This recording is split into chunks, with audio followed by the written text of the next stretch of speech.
Bonjour, alors aujourd'hui je vous retrouve pour une nouvelle vidéo je teste d'un fond de teint Yves Rocher. J'en ai fait une il n'y a pas très longtemps sur un autre fond de teint Yves Rocher et il se trouve qu'ils en ont 3 ou 4. Et j'ai encore un petit échantillon d'un autre, donc j'ai bien envie de l'essayer. En l'occurrence c'est le teint rayonnant jeunesse à la nacre lissante enrobée de rose. Donc en magasin, il se présente sous la forme d'un flacon pompe de 30 ml, donc un truc tout à fait classique. La pompe, c'est très bien.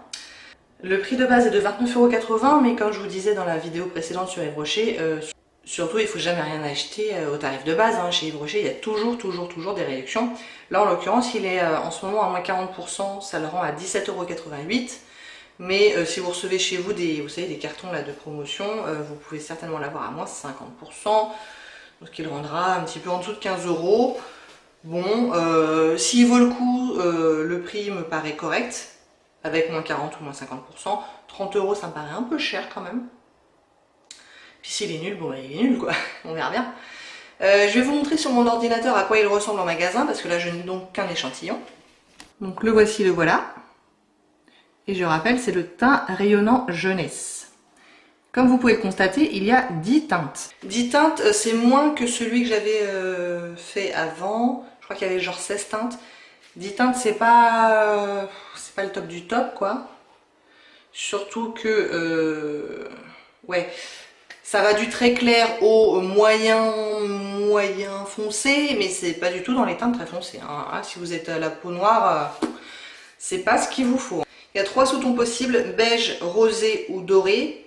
Le beige étant, à mon avis, la teinte plus neutre. Et ça va de beige 00 à beige 400, de rosé 000 à rosé 300, et il y a un doré 300, qui est tout seul, le pauvre, et c'est la teinte la plus foncée. Donc moi, en l'occurrence, mon petit échantillon, là, c'est le beige 200, qui est pour les teints clairs. Moi, je me considère plutôt dans les teints très clairs. Donc là, vu que c'est la fin de l'été, je suis au maximum de mon bronzage. On croise les doigts pour que la teinte maille. Celui d'avant, il était aussi en beige 200, il me semble. Il était un peu foncé. Donc on va voir, écoutez. Bon, je sais plus ce que j'ai fait de ma barrette. Donc on va tout ranger derrière les oreilles. Je vous zoome. Et on va y aller. Donc je vais faire la moitié du visage avec mon éponge de Cheryl Techniques. L'autre moitié avec mon pinceau The Face 3 de Marc Jacobs. Ils sont propres, regardez ça. J'ai tout lavé hier soir. Je suis fière de moi. Et donc on y va, je le mélange un peu là dans le sachet, histoire de dire que... Ah maintenant je vous ai pas parlé de ce qu'ils disent. Donc ils disent sur le site de Yves Rocher que c'est un fond de teint hydratant et lissant. Nos chercheurs en cosmétique végétale ont introduit au cœur d'un fond de teint la première nacre lissante à la cire de rose, au pouvoir de correction optique du teint pour un effet jeunesse immédiat. Sa texture crème fluide veloutée fond sur la peau pour une sensation de confort toute la journée et une couvrance optimale. Instantanément, la peau est plus lisse, le teint rayonne de jeunesse. Donc du coup, j'imagine que c'est plutôt ciblé vers les peaux matures. Bon, je me considère pas encore comme une peau mature, mais c'est un petit coup de liftant, pourquoi pas. Pas liftant, lissant. Et sur le site toujours de Yves Rocher, il est plutôt bien noté puisqu'il est à 4 étoiles sur 5 avec un total de 64 avis. Donc pas trop mal, c'est même bien. Donc on y va, je découpe. J'ai même pensé à porter mon ciseau cette fois-ci plutôt que de galérer à ouvrir l'échantillon par moi-même. Je m'améliore. Oh tiens, coucou soleil. Donc on y va. Ouh, il est fluide. Voire même presque liquide.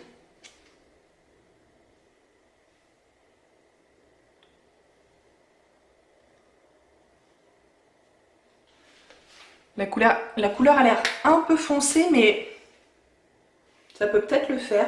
Moi, quand même, pour du beige, qui est censé, il me semble, être une couleur neutre, je le trouve bien jaune. Mais bon, je me demande ce que le doré doit donner quand même. Donc on y va. Donc c'est parti avec l'éponge. Donc ils disent une couvrance optimale.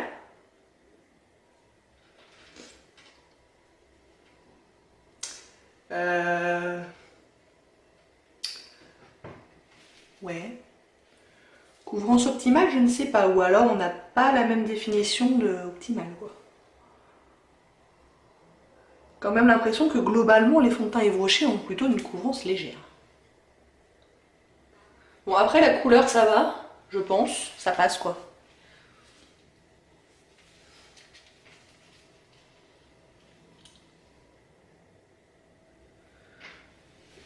Donc voilà ce que ça donne avec une couche de ce côté-là et rien du tout. Ah oui, j'avais pas mis de primer, hein, j'ai juste la peau hydratée. Donc la peau est légèrement unifiée hein, quand même, on voit une différence. Couvrance optimale, j'irai pas jusque là quand même.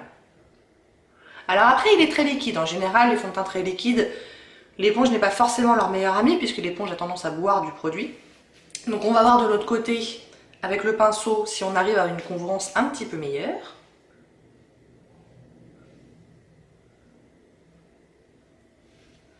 Je tente d'utiliser la même quantité de produit.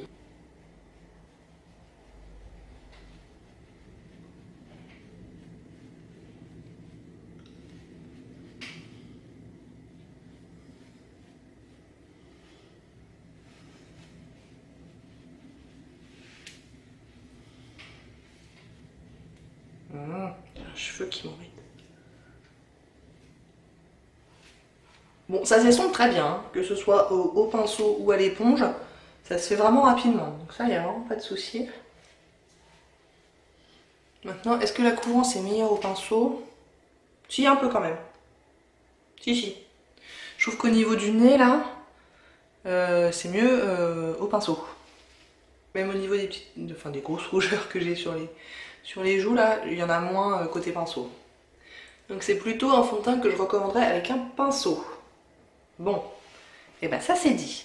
Je vais en mettre un petit coup du coup côté éponge, histoire de voir si on peut améliorer la couvrance avec un peu plus de quantité. Il est vraiment liquide. Hein.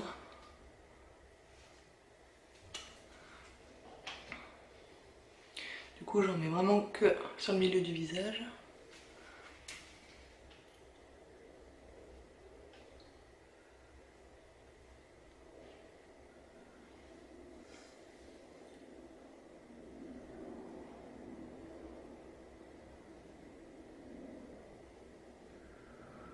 Ok. Bon, est-ce qu'on voit un effet lissant? Est-ce que j'ai perdu 10 ans là d'un coup?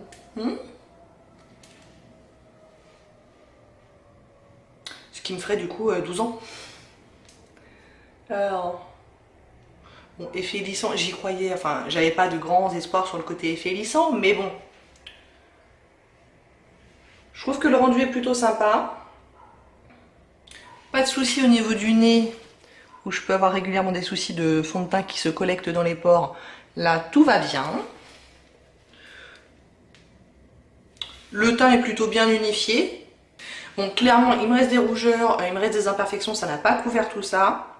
Mais, ma foi, le rendu est plutôt joli. Là, il est encore un tout petit peu collant. Je dirais qu'il a un rendu plutôt mat, voire un tout petit peu satiné, mais vraiment pas plus. Hein. Ouais, on est plutôt sur du mat quand même. Bon, écoutez, c'est pas mal, je suis pas contre. Je finis de me maquiller et je reviens vous voir. Bon, voilà, j'ai fini mon maquillage. J'ai fait un truc assez simple au niveau du teint. En tout cas, j'ai décidé de ne pas mettre du tout de concealer, donc même sous les yeux, de correcteur, j'ai rien mis du tout. J'ai juste poudré en fait la zone T et c'est tout. Histoire de voir comment vraiment le fond de teint se comporte. Et ma foi, bah, ça s'est bien passé. Hein, en même temps, ça se passe rarement mal. Tout va bien quoi. Mais voilà, le blush c'est bien appliqué, l'highlighter c'est bien appliqué. Au niveau du nez c'est toujours bien, c'est même voire très bien. Mon nez il est tout lisse. Et bah, évidemment on n'a pas gagné beaucoup de couvrance, mais en même temps j'ai pas mis de correcteur donc bien fait pour moi. Mais je trouve que le rendu est sympa. Pour l'instant je suis plutôt contente de ce qui se passe sur ma figure, vous voyez. J'ai pas grand chose pour me plaindre. Là ça y est, c'est sec et bah voilà, c'est sec quoi. Bon, je vous retrouve dans quelques heures. Là il est 11 h du matin. Je vous retrouve en fin d'après-midi pour voir comment ça évolue. Bon, alors qu'est-ce qu'il donne ce fond de teint? Là ça fait 8h30 à peu près que je le porte. Et ma foi, bah, c'est pas mal. Il s'est un petit peu... Alors j'ai fait aucune retouche, hein. J'ai pas repoudré, j'ai rien fait depuis que vous m'avez vu la dernière fois. Donc il s'est un petit peu affadi sur le nez, sur le menton, comme 90% des fonds de teint sur moi. Je suis légèrement brillante sur le nez, mais rien de catastrophique. Et oui, donc il s'est affadi sur le nez, mais il s'est pas collecté dans les pores, il s'est pas collecté dans mes lignes là de... Yes. Donc, ouais, sur le menton. Mais sur le menton, je sais pas pourquoi les fonds de teint, ils tiennent jamais sur mon menton. Je sais pas pourquoi. Bref. Et sinon, à part ça, le blush est encore bien présent, l'highlight est encore bien présent. Vous voyez qu'au niveau du front, là, je suis encore bien mat. Bon, j'ai pas une journée transcendante, mais j'ai été quand même faire une balade dehors. Enfin bon, j'ai marché un peu, etc. Bah, c'est plutôt pas mal. Je vous montre mon nez. Vous voyez que bon, là, à ce niveau-là, il n'y a plus grand-chose. Mais il n'y a pas des paquets de fond de teint comme ça peut parfois arriver.